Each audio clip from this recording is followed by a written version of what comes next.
After watching this program, you will understand why sidewalk salt harms the environment, how salt gets into our rivers and lakes, how to choose and use the best tools to remove snow and ice, when to use, and how to apply the proper amount of salt and sand. During this program, we use the term de-icers when we speak of the variety of chemicals used to melt snow and ice. Hello and welcome to our video on outdoor winter maintenance. The purpose of this video is to help you make good choices in winter maintenance tools, techniques, and products. With good choices, winter maintenance will become easier for you and will help protect our water resources. If you're involved in shoveling snow or applying de-icers, this video is for you. You are an important person. The actions you take can make our sidewalks safe or slippery. But even more important than that, what we all do affects what lives in our favorite lakes and rivers.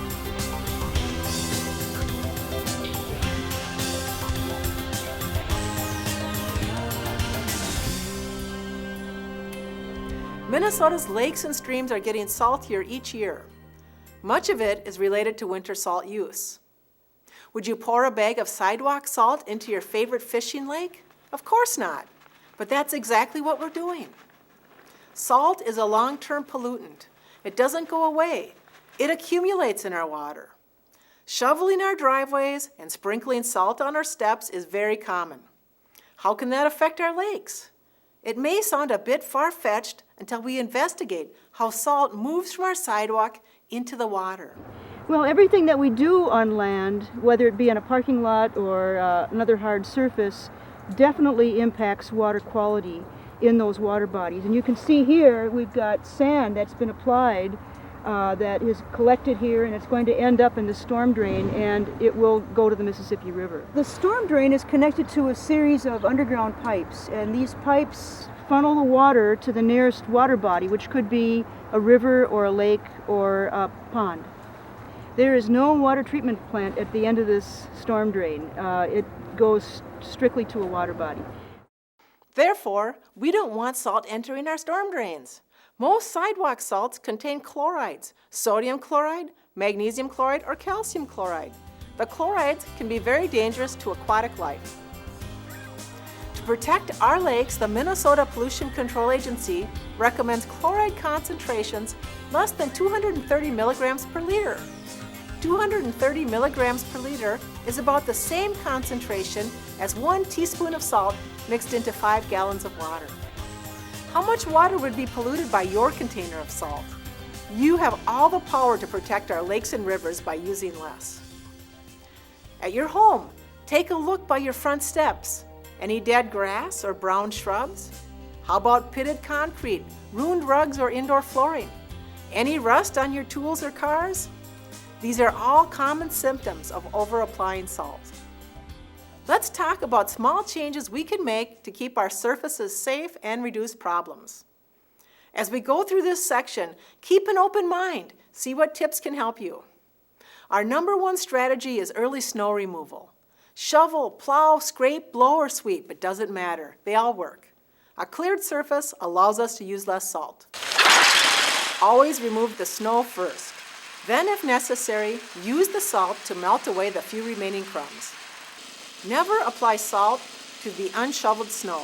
It is an irresponsible and ineffective practice. Remove as much snow as possible before applying de-icers.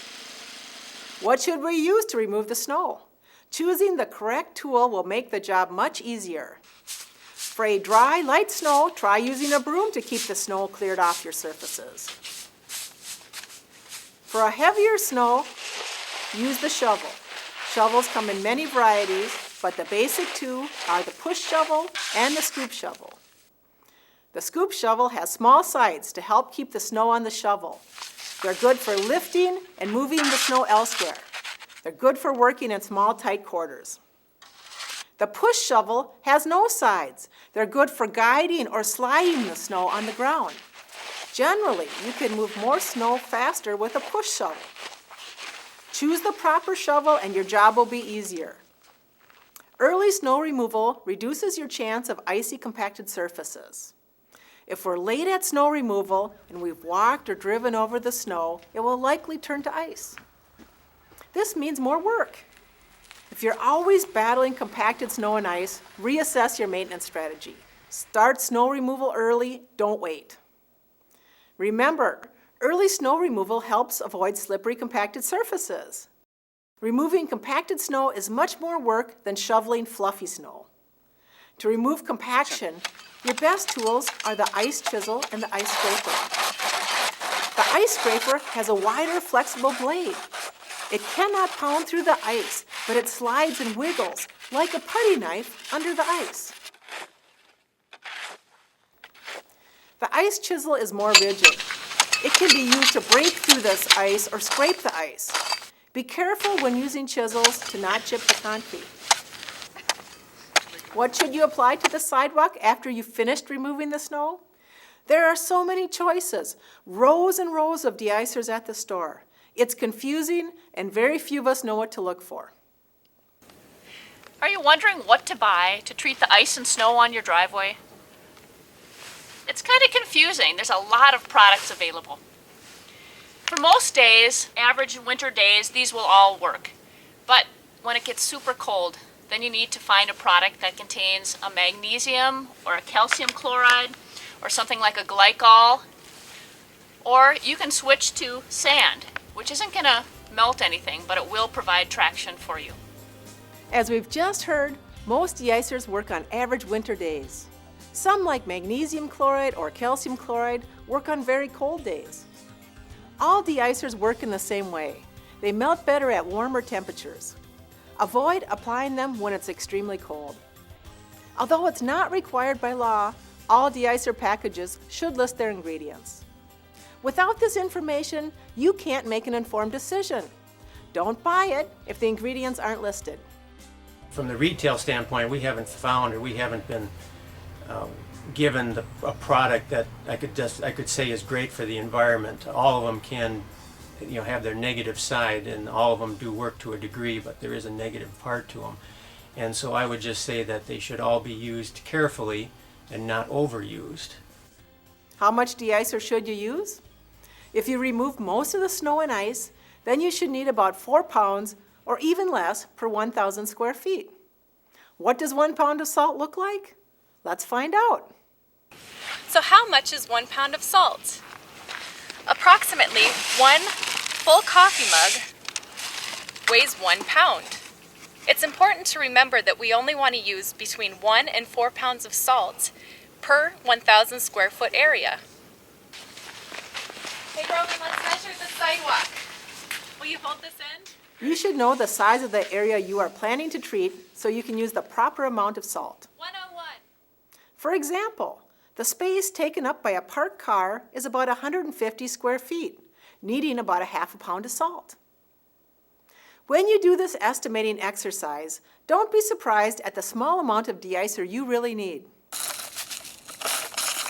If you don't know your square feet and you don't know how much your de-icer weighs, concentrate on recreating this spread pattern. Notice no overlapping crystals or mini piles of de-icer.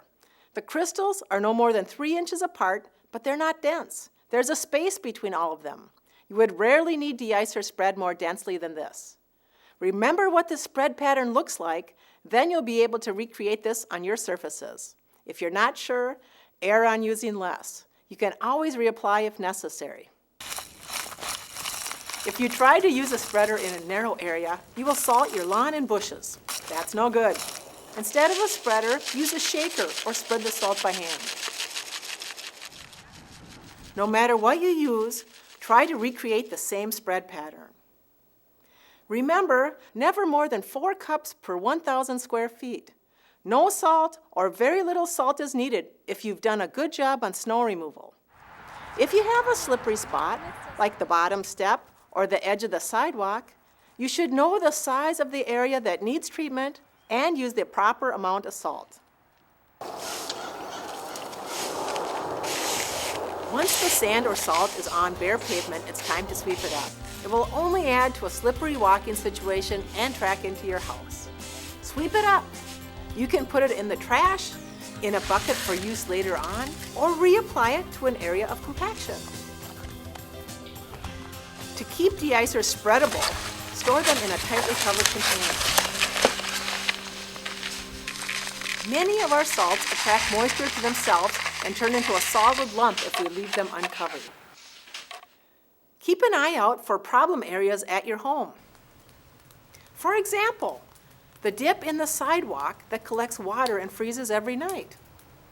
Water that drips from the roof and refreezes on your steps. These are hazard areas. Salt is not the long-term solution. During the summer, make it a point to fix drainage issues so there'll be no problems next winter. If you don't want to do your own snow removal, consider hiring a knowledgeable contractor. Oh, hello. Hello. Nice to meet you. Very nice to meet you. Thank you for coming. I have a lot of snow. I came from Russia.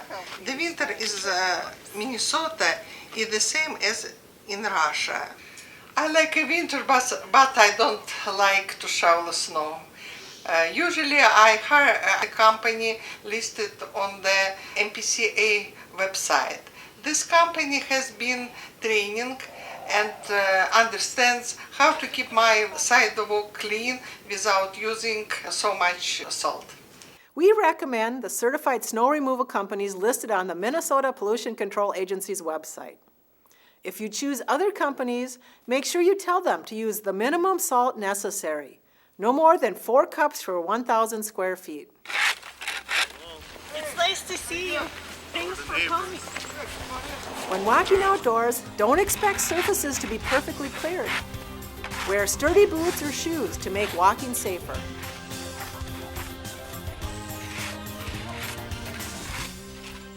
How about your pets? How does the salt we use affect them?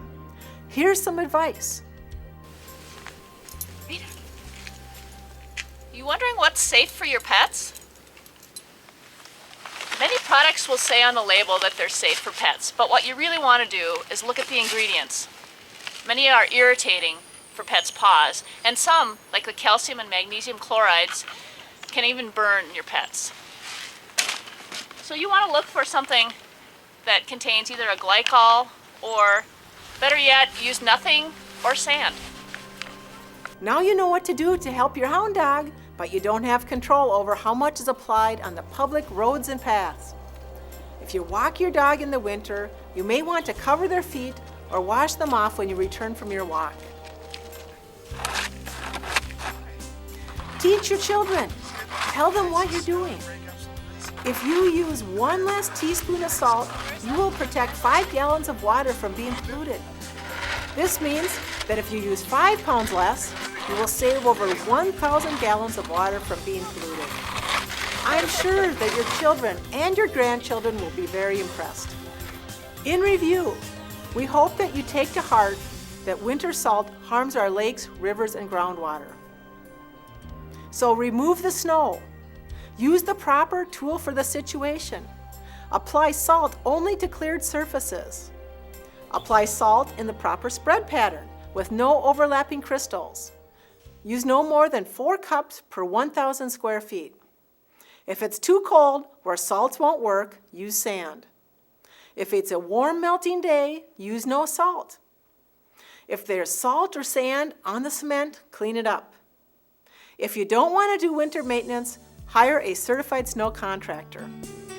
You are a very important person. By changing your winter maintenance habits, you can protect our lakes and rivers. Most important of all, we will leave a better world for our children.